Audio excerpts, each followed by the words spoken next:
Hey guys, PhantomZwei here, and I just want to make a quick and rather informal video about the direction that we're headed in the Aselia the Eternal Let's Play. So basically, what I want to ask you guys is, who's the heroine whose routes we should follow? It's not like something like Jisenjo no Mao, where the heroine routes branch off of each other, and then you can easily continue from that point to complete another heroine's path. It's much more a full adventure, and the actions that you take are gaining favor towards the the heroine who you want to whose story you want to see, basically. So in this video, I basically just want to tell anyone who doesn't know a little bit more about the heroines in the game, because we're still early on. But in Aselia, you kind of need to plan from early on in order to ensure that you're going to get on the route that you want. To be honest, we actually have already delayed kind of long, and just because I didn't really think about it when I started. I was just like, hey, let's play this game. So we already have a lot of affinity going towards Asperia's route, actually.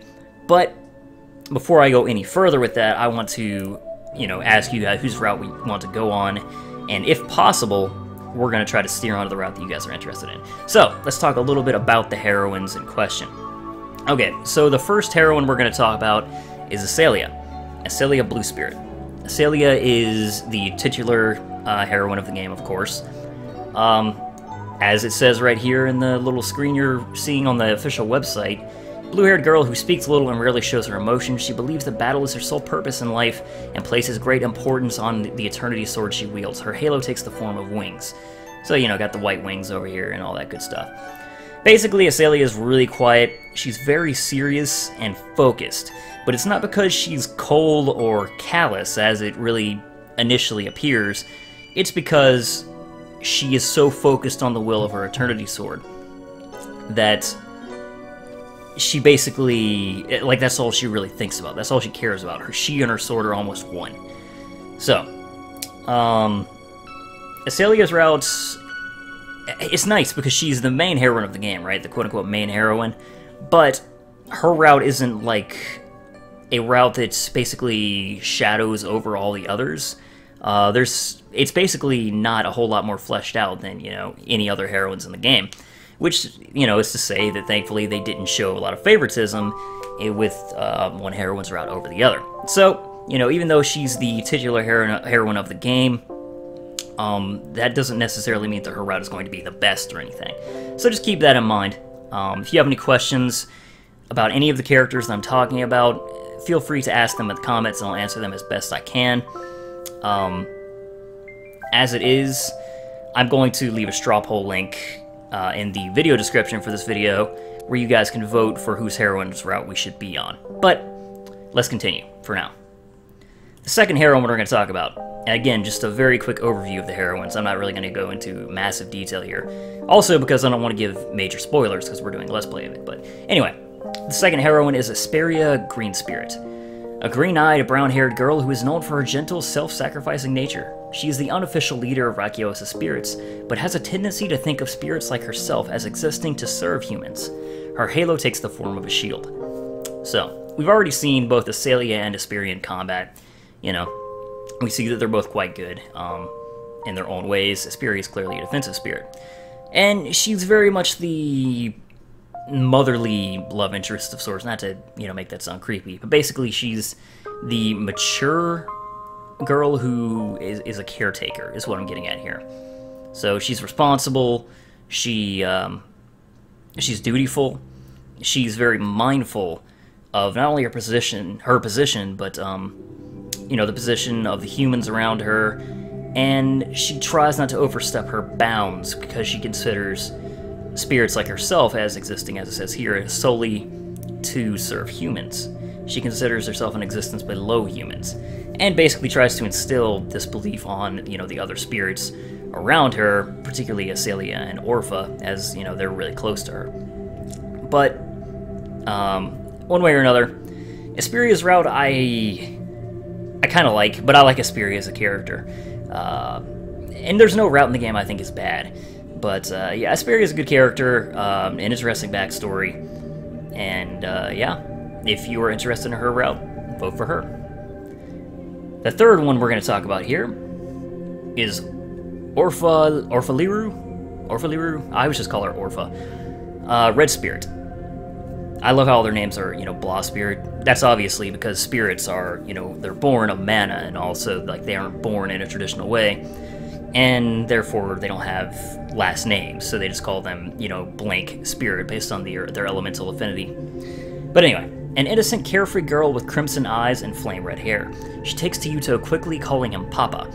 Because she was raised as a weapon of war, she treats battle like a game and thinks nothing of killing enemy spirits. Her halo takes the form of 2 spheres, whom she affectionately calls Pitan. So Orpha is an interesting spirit in battle, in the sense that, I know I discussed this already in some of the Let's Play videos, but she starts out really weak, and she becomes basically a complete squad killer, in terms of offensive ability. She remains weak defensively. In terms of a character perspective, she... I mean, let's be real here. Come on, she's obviously the stupidly young-looking, lowly character of the game.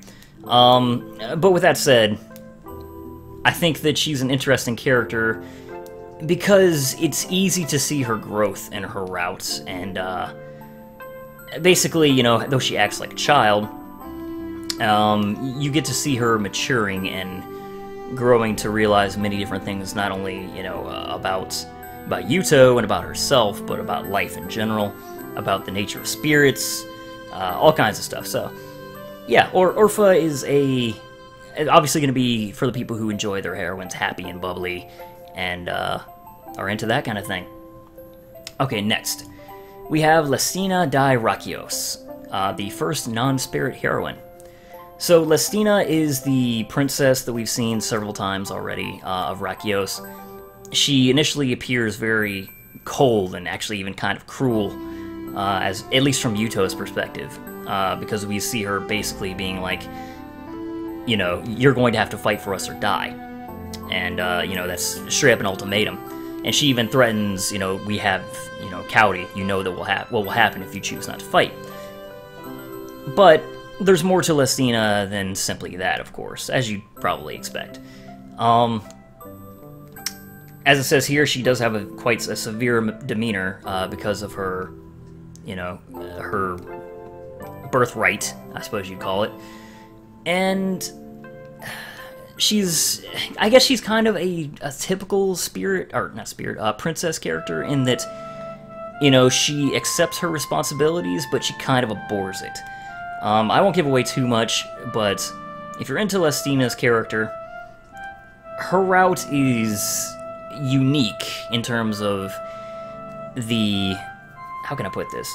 How it's presented in this story. There's sort of a general story flow in most of the spirit heroines' routes in terms of, this happens and you plug in the heroine whose route you're on to be in this situation. You get unique dialogue. Their characters upgraded in battle in a certain way due to them being the main heroine towards the end of the game. Lestina is straight up not a combat character, so that doesn't happen. That said, it actually kind of does gimp you in battle if you're on Lestina's route a little bit, because you don't get those benefits.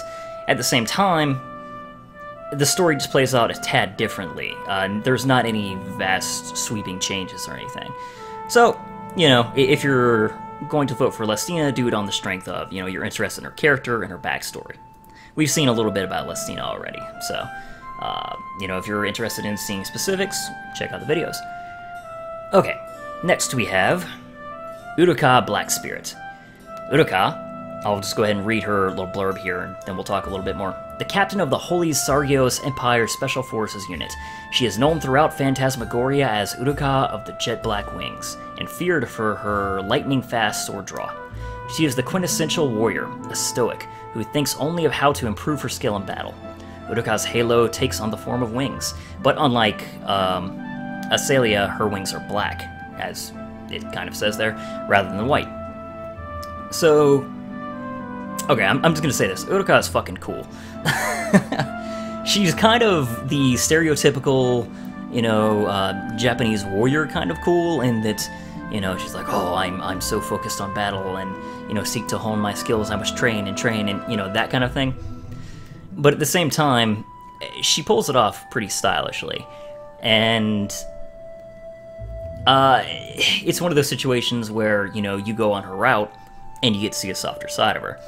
So, I've always really liked Uruka's route and just Uruka in general, because she's really strong, but she's really kind and caring to her allies. So, you know, kind of like what you would want of a ideal captain, in a sense, you know. Fearsome to her enemies, but, you know, loyal and unwavering towards her allies, or so it would seem. We won't meet Uruka in the game from where I am for a little bit here, but if we are going to go on a route, obviously we need to start making preparations now. Because Uruka's route, if I remember right, I might be wrong about this, but it seems to serve my memory that she's one of the more difficult routes to get on. Not the most difficult. Well, we're actually about to go there, but at least I think we are. Again, memory serves, it's been a long time since I played through the full game, but anyway, if you're into Uruka, the idea of Uruka's character, vote for her in the straw poll. It's in the description. Alright, moving on. Next, we have Misaki Kyoko. So this is a bit of a spoiler, but I can't really put her as a choice without spoiling this. So if you remember Kyoko from the beginning of the game, Yuto's childhood friend, she got sucked into the portal with him. There's just no way around getting around that. And Kyoko's route is the hardest to get on in the game, if I remember right. I'm pretty sure I do. Because I believe that to get on her route, you can't have any spirits die? I think this is her route. I might be mixing her up with the next heroine we're going to list, and the last one. But I don't think so. I think this is Kyoko, who you have to do that for.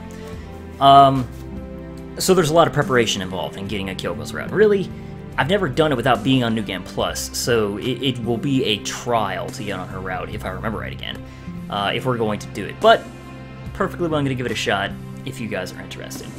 So, basically, Kyoko is sucked into the portal. She ends up in another nation. And eventually we're going to run into her. I won't spoil anything about the circumstances of her being in this world, about how we're going to come into contact with her, about her position, or anything like that. But we are going to run into her. She will be a heroine at some point in the game, and she's a good bit like you remember from the beginning of the game. She's really boisterous. She's exceedingly forthright and kind of aggressive, but in a playful way towards Yuto and Koin, their mutual friend.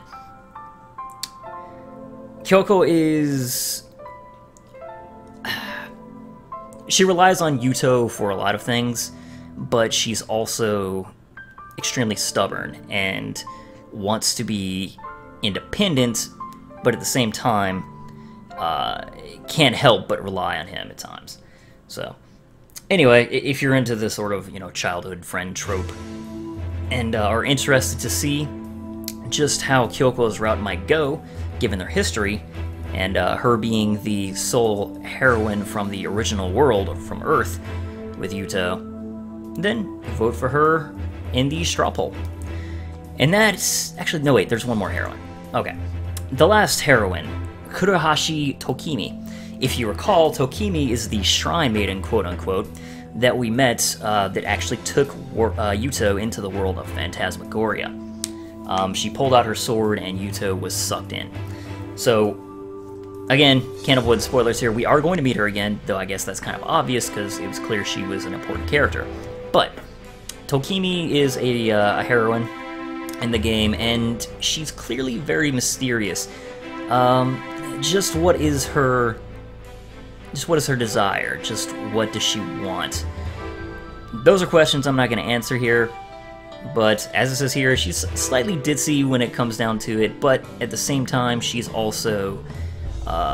she knows when to get serious, and there is a lot more to her than meets the eye, though I guess that's also pretty obvious. It's kind of hard to talk around all the spoilers around her, even more so than Kyoko.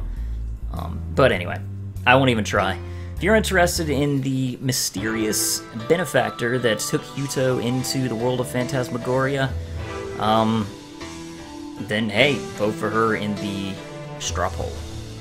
And that is it for the heroines. There are other characters listed here, but they are not characters with a proper route.